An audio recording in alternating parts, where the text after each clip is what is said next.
Good morning. It's nice, beautiful. Taking a walk in my local park. Nobody's out here, but I have my mask in case it comes to social distancing time. Wearing my patriotic hat and T-shirt.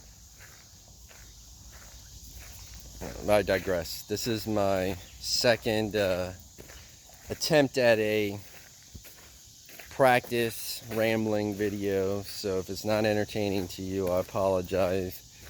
Doing what I can to get used to the whole medium.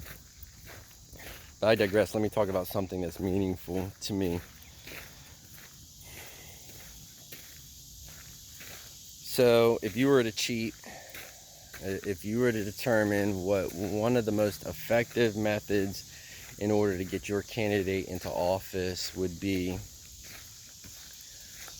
what would your choice be? Mine would be voter suppression.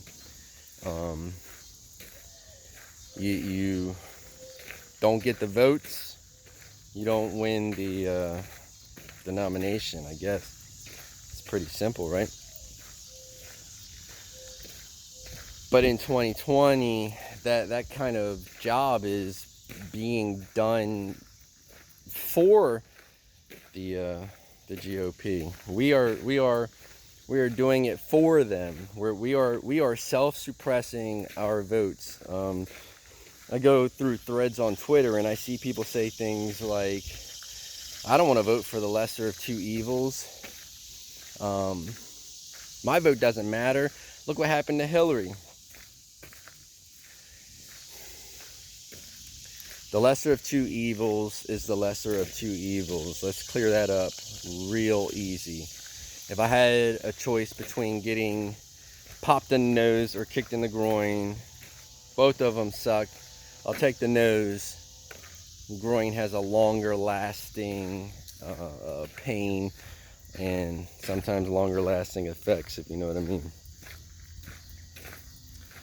So the whole lesser two evils nonsense to me is a cop-out.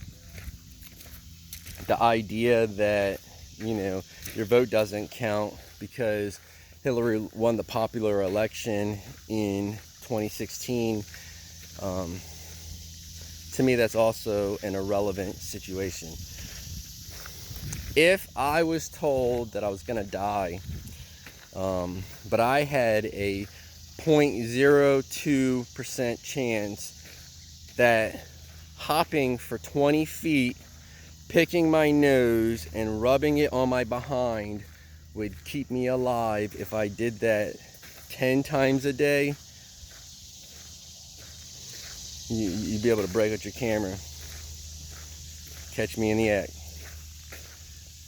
Any method given to affect an outcome that you don't choose is a method that you throw away. It's just as simple as that. It's not something that we can debate over because it's a fact. Without your input, you are not a factor. You're not a part of the conversation. You don't have a right to complain about things because you're not actually doing anything to affect that change, okay? It's just as simple as that. I know that we're pushing progressive policies and conservative policies and what have you, but if you're not out there voting, I don't personally feel as though I want to listen to what you're talking about. Right now, to me, the most immediate thing that needs to happen is for us to remove ourselves of the most divisive, most autocrat-leaning, and frankly, most unprofessional president that we've had, in my lifetime. I'm gonna venture to guess in a lot of our lifetimes. So I feel as though the conversation shouldn't be, we're voting for the lesser of two evils or that your vote doesn't matter. It should be, what do we do after we get Trump out of office and have time to return to some type of normalcy?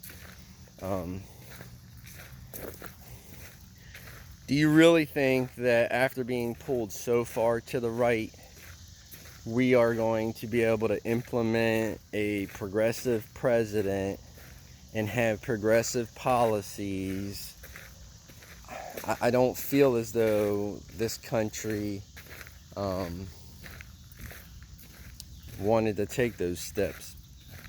I feel as though they wanted to return to some kind of baseline. I feel as though 2024 is a really good opportunity for us to move into some of these progressive policies, because frankly, in my opinion, we moved further towards our goals, and we continue to move further towards our goals of, you know, Medicare for all and some kind of environmental protection than I thought that we would. Okay,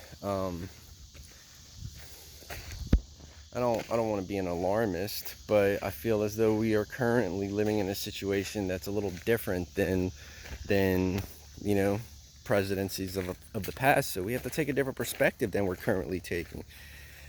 I am getting eaten alive by mosquitoes. So pretty soon here, I'm just going to be one big mosquito bite. So I'm going to be done with this video. I apologize if it's a little awkward.